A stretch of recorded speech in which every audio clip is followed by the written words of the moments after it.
ይህች ልጅ ካታሊያ ትባላለች። ገና 9 ዓመቷ ነው። ነገር ግን አጎቷ ወደፊት ምን መሆን እንደምትፈልግ ሲጠይቃት ልጅቷ ነፍሰ ገዳይ መሆን እንደምትፈልግ በግልጽ ትናገራለች። ይህን ያለችበትም የራሷ የሆነ ምክንያት ነበራት። ከአንድ ሳምንት በፊት በኮሎምቢያ ሀገር ውስጥ ወረበሎች ቤታቸውን ይወራሉ። በዚህ ሰዓትም የካታሊያ ወላጆች በሚያሳዝን ሁኔታ በጥይት ተደብድበው በፊቷ ላይ ይገደላሉ። ካታሊያም የምትወዳቸው ቤተሰቦቿ በአይኖቿ ፊት በሚያሳዝን ሁኔታ ሲሞቱ ተመልክታ እዛው ደርቃ ትቀራለች። ከመካከላቸውም የወንበዴዎቹ መሪ የሆነው ማርኮ የተባለው ሰው ካታሊያን ካስጠራት በኋላ አባቷ ጋር ያለውን አንድ ሚሞሪ ካርድ እንድታስረክብ ጠይቃት። ነገር ግን ካታሊያ ምንም ምላሽ አልሰጠችም። ወንበዴውም ካታሊያን ተራ የ9 ዓመት ልጅ አድርጎ ነበር የቆጠራት። ነገር ግን እሷ ያደረጉትን ድርጊቶች እንዳለ ፈጽሞ ምትረሳ አትመስልም። ከዚያም ካታሊያ በቅጽበት ከጠረጴዛ ውስጥ ቢላዋ አውጥታ እጁን እዚያው ጠረጴዛው ላይ ወግታ በፍጥነት በመስኮቱ በኩል ታመልጣለች። ወንበዴዎቹም ያላሰቡት ዱብዳ ሆኖባቸው መሳሪያቸውን መዘው ወደ ታች መተኮስ ይጀምራሉ። ቢሆንም ግን ካታሊያ ከጥይቶቹ ለማምለጥ አፓርታማው በረንዳ ስር ትደበቃለች። ከዚያም አባቷ የሰጣትን ሚሞሪ አፏ ስር ካስገባች በኋላ ከአካባቢው በፍጥነት ታመልጣለች። የወንበዴዎቹ መሪ የሆነው ማርኮ የተባሉ ሰውም በዚህ ድርጊቷ በጣም ተናዶ ሁሉንም ግብረ አበሮች ከየአቅጣጫው እንዲያሳድዷትና አንጠልጥለው ይዟት እንዲመጡ ያዛቸዋል። እንደ ዕድል ሆኖም ካታሊያ አሳደዋት ሊይዟት ሲሉ አንድ ፍሳሽ ማስወገጃ ቱቦ ውስጥ በመግባት ታመልጣቸዋለች። እስኪሄዱ ትንሽ ከጠበቀች በኋላም ከጉድጓዱ በቀስታ ወጥታ እርዳታ ለመጠየቅ በአቅራቢያው ወደሚገኝ የአሜሪካ ኤምባሲ አመራች። በሩ አካባቢ ላለ አንድ ጠባቂም የአባቷን ቢዝነስ ካርድ ሰጠችው። ጠባቂውም ካርዱንና ልጅቷ ያለችበትን ሁኔታ ከተመለከተ በኋላ ኤምባሲ ውስጥ ወዳለ ባለስልጣን ወስዶ ያገናኛታል። ካታሊያም ባለስልጣኑ ፊት ቀርባ ጣቷን ጉሮሮ ውስጥ በማስገባት ቅድም ያወጣችውን ሚሞሪ ካርድ ለባለስልጣኑ ሰጠችው። ባለስልጣኑም ካርዱን ከፍቶ ሲመለከት የካታሊያ አባት የአደንዛዥ ዕፅ ወንጀለኞችን ማስረጃዎች የመዘገበበት ካርድ ነው ተገኘ። ከዚህ በኋላም ባለስልጣኑ ለካታሊያ ወደ አሜሪካ የምትሄድበትን እድል ያመቻቻል። ካታሊያም አውሮፕላን ማረፊያ በሰላም ከደረሰች በኋላ ሽንት ቤት ልጠቀም ነው በማለት ወደ መጸዳጃ ቤት ከሄደች በኋላ አጋጣሚውን ተጠቅማ በመስኮት በኩል ታመልጣለች። ዳግም መልሰው እንዳያገኟትም የባቡር ትኬት ቆርጣ አጎቷ ወዳለበት ሀገር ወደ ቺካጎ ታቀናለች። በስተመጨረሻም ኤሚሊዮ የተባለ አጎቷን ትገናኘውና እያለቀሰች አቀፈችው። ኤሚሊዮም የተፈጠረውን ነገር እንዳላውቀው ስለነበረ እሱም ማልቀስ ይጀምራል። ይህ ሁሉ ከሆነ በኋላም እንደ ቀልድ 15 ዓመታት ያልፋል። በአጎቷ እርዳታም ካታሊያ ለመሆን የምትመኘውን ከፍተኛ ነፍሰ ገዳይ ሆናለች። አንድ ቀንም 2 ፖሊሶች መኪናቸው ውስጥ በርገር እየበሉ ሳለ ከየት መጣ ሳይባል አንድ ቀይ መኪና በፍጥነት መጥቶ መኪናቸውን ይገጫል። በዚህም ፖሊሶቹ ተደናግጠው ከመኪናው ሲወጡ አንዲት ረዘም ያለች ሴት ልጅ ከቀዩ መኪና ትወጣለች። ወዲያውም ፖሊሶቹ ይዘዋት መፈተሽ ይጀምራሉ። ልጅቷም ካታሊያ ነበረች። ከዚያም ጠጥቶ በማሽከርከርና አደጋ በመፍጠር ምክንያት ካታሊያ ወዲያውኑ ወደ ፖሊስ ጣቢያ ትወሰዳለች። ፖሊሶቹም በነጋታው ክስ ለመመስረት አንድ ማታ ማረፊያ ቤት እንድትቆይ ያደረጓት። ይህ በእንዲህ እንዳለ አንድ የዕፅ አዘዋዋሪዎች ጌታ ተብሎ የሚጠራው ሰው በፌዴራል ወኪሎች ጥብቅ ቁጥጥር ውስጥ ውሎ ወደ ፖሊስ ጣቢያው ይመጣል። እሱም በተመሳሳይ መልኩ ጠዋት ምርመራ ለመጀመር ወደ ማረፊያ ቤት አስገቡት። በውድቅት ሌሊትም ሁሉም ነገር ጸጥ ካለ በኋላ ካታሊያ በድንገት ተነስታ ልብሷን መቀየር ትጀምራለች። በመቀጠልም የፀጉር ማሰሪያዋን ተጠቅማ የክፍሏን በር መቆለፊያ በጥንቃቄ ከፍታ ከወጣች በኋላ ከፖሊሶቹ ማድ ቤት ላይ አንድ ማንኪያ ትወስዳለች። ከዚያም በቀስታ ወደ ክትትል ካሜራው ሄዳ በማያስታውቅ መልኩ ወደ ጎን አዞረችው። በተጨማሪም ከአካባቢው አንድ የፕላስቲክ ኩባያ ወስዳ በውሃ ትሞላዋለች። በመጨረሻም የማረፊያ ክፍል በሮችን ከፍታ አጠገቡ ወዳለው የኤሌክትሪክ ክፍል አመራች። እዚያም የኤሌክትሪክ ሳጥኑን ከከፈተች በኋላ ማንኪያውን በስዊች በተኑ ላይ ባላንስ አድርጋ ታስቀምጠዋለች። በውሃ የተሞላው ኩባያም እንዲንጠባጠብ አድርጋ በስታው ከማንኪያው ላይ ካደረገች በኋላ የጣሪያውን አየር ማስወጫ ከፍታ በሱ በኩል ወደ ላይ ትወጣለች።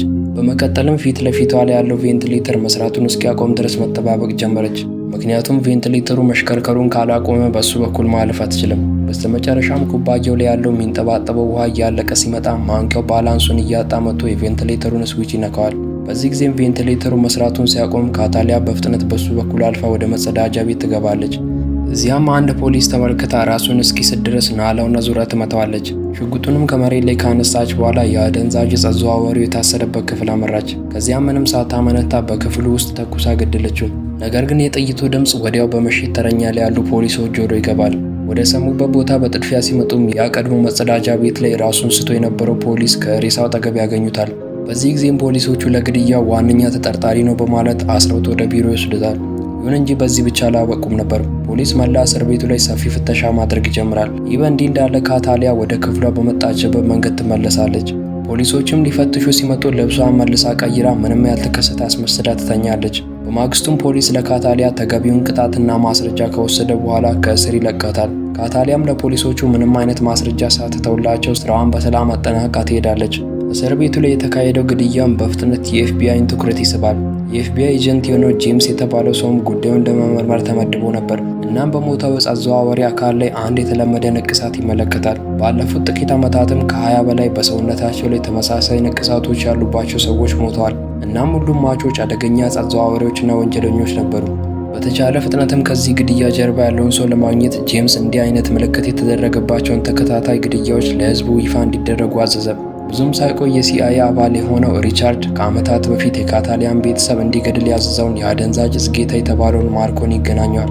እንደምንመለከተውም ማርኮ አልታሰረም ነበር። ይልቁንም ከሲአይኤ አባል ጋር ግንኙነት ፈጥሮ ስራውን በሰላም እየሰራ ነው። የሲአይኤ አባሉም ለራሱ ጥቅም ሲል ንግዱን እንዲቀጥል ፈቅዶለታል። እናም አሁን ካታሊያን ለመበቀል ተመልሳ መምጣቷ ሚስጥራቸው የመጋለጡን እድል ከፍተኛ አድርጎታል። ስለዚህም ሪቻርድ ይህንን ጉዳይ በተቻለ ፍጥነት እንዲፈታው ሉዊስ ለተባለ ዋና አዛዥ ነገረው። አለበለዚያ ሁለቱም መጨረሻቸው ሞት ወይንም እስር ቤት ነው የሚሆነው። ሉዊስም ሁኔታውን በቶሎ እንዲፈታለት ከሱ በታች ያለውን ማርኮን ወዲያው ይልከዋል። እናም ይህንን ስጋታቸውን በቶሎ ማስወገድ አለበት። ይህ በእንዲህ እንዳለ ካታሊያ ወደ ቺካጎ ተመልሳ አንድ ልብስ ማጠቢያ ቤት ላይ ከአጎቷ ኤሚሊዮ ጋር ትገናኛለች። አጎቷም በካሪቢያን ውስጥ ያለ አንድ አዲስ ኢላማ ይሰጣታል። በተጨማሪም ይህን ከገደለች በኋላ ጀርባቸው ላይ የምትስለውን ነገር እንድታቆም ነገራት። አለበለዚያ ራሷ ላይ ብዙ ጣጣዎችን እየጨመረች ነው የምትሄደው። ሆኖም ካታሊያ አጎቷ ያላትን ነገር ከቁብም አልቆጠረችውም። ይልቁንም ወደ ኢላማዋ በቶሎ መግባት እንደምትፈልግ ነግራው ትሄዳለች። በዚህ ጊዜም ኢላማዋ ከመጠን በላይ ውፍረት ያለው ሰው ሲሆን እጅግ ብዙ ሀብት ያለው ቢሊየነር ነው። እናም አሁን ቪላው ቤት ላይ በወይንና በሴቶች እየተዝናና ነው። በተጨማሪም ማንም እንዳይረብሸው ሲል ብዙ ጠባቂዎችን በውጭ በኩል ቀጥሯል። ነገር ግን ሞቱ እየተቃረበ እንደሆነ ምንም ያውቁ ነገር የለም። በዚህ ጊዜም ካታሊያ ወደ ቤቱ በሚገባ ተሽከርካሪ ስር ተደብቃ በጸጥታ ወደ ቪላው ቤት ከገባች በኋላ ነገሮች እስኪረጋጉና ሰማዩም እስኪጨልም ድረስ መጠባበቅ ትጀምራለች። በኋላም ሰዓቱ ሲደርስ ሻርኮች ባሉበት በመዋኛ ጋንዳ በኩል በቀስታ ዋኝታ ካለፈች በኋላ ወደ ቪላ ቤቱ ትገባለች። ከዚያም ሽጉጧን ወጥታ ባለሀብቱን ሰው ቤቱ ላይ እየዞረች መፈለግ ጀመረች። ከትንሽ ቆይታ በኋላም የሞት ድግስ የተደገሰለት ሰው ከእንቅልፉ ሲነቃ በሰውነቱ ላይ ከዚህ በፊት አይቶት የማያውቀውን ስዕል አገኘ። ይባስ ብሎም መላ ቤቱ እንዳለ በጠባቂዎች ሬሳ ተጥለቅልቆ ነበር። በዚህ ጊዜም በድንጋጤ ተሞልቶ አንድ ሽጉጥ ከመሬቱ ላይ ካነሳ በኋላ በቀጥታ ወደ መዋኛው ጋንዳ ያመራል። እዚያ ሲደርስም አንድ አበባ በገንዳው ላይ ተመልክቶ ምን እንደሆነ ለማጣራት ወደ ቦታው ይሄዳል። ነገር ግን ከባድ ወጥመድ ነበር የተቀመጠለት። ልክ አካባቢው ጋር እንደደረሰም ካታሊያ በድንገት ከኋላው ብቅ ትላለች። በዚህ ጊዜም ሰውየው በድንጋጤ ምንም ሳይናገር እየተርበተበተ ሽጉጡን አንስቶ ለመተኮስ ይሞክራል። ነገር ግን በሚያሳዝን ሁኔታ ሽጉጡ ቀላ አልነበረውም። ሁኔታው በጣም አደገኛ እንደሆነ ተገንዝቦም ለካታሊያ ለሕይወቷ የሚሆን ብዙ ገንዘብ እንደሚሰጣት እየነገረ ለመደራደር ይሞክራል። ቢሆንም ግን ካታሊያ በእንደዚህ አይነት ነገር የምትታለል አልነበረችም። ይልቁንም ሽጉጧን አወጥታ የሁለቱንም እግር ጉልበቶች ትመታዋለች። በመጨረሻም የነበረበትን መስታወት በጥይት ሰባብራ የሻርኮች ራት አደረገችው። ካታሊያም ግዳጇን እንደጨረሰች ለመርማሪዎች አንድም አሻራ ሳታሳርፍ ከቦታው ታመልጣለች። በማግስቱም ግድያው በፍጥነት የሰዎችንና የፖሊሶችን ትኩረት ሳበ። ማርኮና ሰዎቹም የግድያውን ዜና እንደሰሙ ስለ ሚስጥራዊው ገዳይ ምርመራ ማድረግ ይጀምራሉ። በሌላ በኩል ደግሞ ካታሊያ ከአጎቷ ጋር ትገናኛለች። በዚህ ጊዜ ግን አጎቷ በካታሊያ በጣም ተበሳጭቶ ነበር። ምክንያቱም በገደለቻቸው ሰዎች ላይ እንዳለ ሰውነታቸው ላይ መስለውን ነገር እንድታቆም ነግሯት ነበር። እናም ይህን ነገር ባለመስማቷ ጠላቶቿ ስውሯ ገዳይ እሷ እንደሆነች ጠርጥሯል። በዚህም ምክንያት የኤሚሊዮ ጓደኞች እንዳለ በአሰቃቂ ሁኔታ ይገደላሉ። እናም የበቀል እርምጃው በዚህ ከቀጠለ መላው ቤተሰቡ እንደሚያልቅ ይነግራታል። በዚህ ሰዓትም ሁለቱም የጦፈ ክርክር ውስጥ ገቡ። ከዚያም ካታሊያ ይህን ስራዋን ካቆመች ሁሉም ነገር ሰላም እንደሚሆን በማሰብ ሁሉንም ነገር ትታ ወደ አያቶቿ ጋር ትሄዳለች። ነገር ግን ያልጠበቀችው ነገር ገጠማት። የኤሚሊዮ ቤተሰቦች አሁንም በማርኮ ኢላማ ውስጥ ነበሩ። ይህ በእንዲህ እንዳለ የጄምስ የግድያ ምርመራ በቺካጎ ወደሚገኝ የካታሊያ መኖሪያ ቤት ይጠቁማል። ወዲያውም ብዙ የታጠቁ ፖሊሶች ወደ ቦታው ተላኩ። ቢሆንም ግን ካታሊያ በዚህ ጊዜ በስለላ ካሜራው ተመልክታቸው ወዲያውኑ በደረጃው በኩል ለማምለጥ ማሯሯጥ ትጀምራለች። ከዚያም በፍጥነት ወደ መጸዳጃ ቤቷ አምርታ ለክፉ ቀን ያስቀመጠችውን ስናይፐር ካወጣች በኋላ በፍጥነት በግድግዳው ላይ ተጠግታ የርቀት መቆጣጠሪያ ቦምቦችን ማጥመድ ጀመረች። ይህ በእንዲህ እንዳለ ፖሊሶችም ፈንጂዎችን በማስቀመጥ በሩን ለመስበር መዘጋጀት ይጀምራሉ። በዚህ ጊዜም ልክ ፖሊሶቹ ያጠመዱትን ቦምብ ሲያፈነዱ ካታሊያም በዚያው ቅጽበት እሷም ያጠመደችውን ቦምብ ታፈነዳለች። ሁለቱ ተደራራቢ ፍንዳታዎችም ኮሊደሩን በሙሉ በእሳት ይሞሉታል። የካታሊያ ፍንዳታም ግድግዳውን አፍርሶት የፎቆቹ ቧንቧዎች በሚያልፉበት በኩል ቀዳዳ ይፈጥራል። በዚያ ቀዳዳ በኩልም መጀመሪያ ስናይፐሩን ከወረወረች በኋላ በቧንቧዎቹ እየተንሸራተተች ወደ ታች ወርዳ ከፎቁ ታመልጣለች። ከዚያም በቀጥታ ወደ ኤሚሊዮ ቤት አመራች። ነገር ግን እዛ ስትደርስ ያላሰበችው ነገር ይገጥማታል። አያቷ በጥይት ተመታ ሞታ ነበር። በተመሳሳይ ጊዜ አጎቷ ኤሚሊዮ እነ ማርኮ በአሰቃቂ ሁኔታ ገለውት ሬሳ ወንበር ላይ ተቀምጦ ነበር። ካታሊያም ይህን ስትመለከት ራሷን እየወቀሰች ማልቀስ ትጀምራለች። እናም አሁን ቤተሰቧን ስታጣ ለሁለተኛ ጊዜ ነው። በዚያ ምሽትም ጄምስ ወደ ቤቱ ሲመለስ ከኋላው ድንገተኛ ድምፅ ይሰማል። ዞር ሲልም ካታሊያ ሽጉጥ ደቅናበት አንድ ወንበር ላይ እንዲቀመጥ ነገረችው። ነገር ግን ከወንበሩ ስር ቦምብ ጠምዳ ነበር። እናም ሌላ ነገር ለማድረግ አስቦ ከተሳሳተ እሱንም ጨምሮ መላ ቤተሰቡ እዚቹ አመድ እንደሚሆኑ ነገረችው። ጄምስን ለቤተሰቡ ሲል ያለችውን ነገር እንዳለ ለማድረግ ይስማማል። ካታሊያም ዓላማዋ የአደንዛዥ ዕፅ ጌታው ተብሎ የሚጠራው ሊዩዝ ያለበትን ቦታ እንዲነግራት ነበር። በዚህ ሰዓትም ምንም አማራጭ የሌለው ጄምስ ቤተሰቡ እንዳትነካበት ሲል ያለበትን ቦታ ለማግኘት የተቻለውን ነገር እንዳለ እንደሚያደርግ ነግሯት ይስማማሉ። በማግስቱም እርዳታ ፍለጋ ሪቻርድ ወደ ተባለ አንድ የሲአይኤ ኤጀንት ጋር ይሄዳል። ቢሆንም ግን ሪቻርድ ጄምስን ሊረዳው ፈቃደኛ አይደለም። በዚህ ጊዜም የጄምስ ስልክ በድንገት ይጠራል። ጄምስም ስልኩን ሲያነሳ ካታሊያ ከሪቻርድ ጋር እንዲያገናኘው ነገረችው። ሪቻርድም ስልኩን ተቀብሎ ማናገር ሲጀምር ለተጠየቀው ነገር ካልተባበረና መረጃውን ካላቀረበ እዚቹ ግንባሩን ብላ እንደምትደፋው ዛተችበት። ነገር ግን ሪቻርድ በትዕቢት ተሞልቶ ቢሮ ላይ ያሉ መስታወቶች እንዳለ ጥይት የማያስገቡ መሆናቸውን ሲነግራት ወዲያውኑ ካታሊያ ለማረጋገጫነት ተኩሳ ከጎኑ ያለውን ፎቶ ትሰብራለች። ሪቻርድም ይህን ሲመለከት በድንጋጤ ተሞልቶ በሁሉም ነገር ሊተባበራት ይስማማል። በመቀጠልም ካታሊያ የሚያስፈልጋትን መረጃ እንዳለ ከሰበሰበች በኋላ ለጦርነቱ የሚያስፈልጋትን የጦር መሳሪያ እንዳለ መሰብሰብ ጀመረች። ከጦር መሳሪያው በተጨማሪም 2 ጨካኝ ውሾችን ይዛ ጉዞዋን ወደ ማርኮና ግብረ አበሮቹ ቤት ታደርጋለች።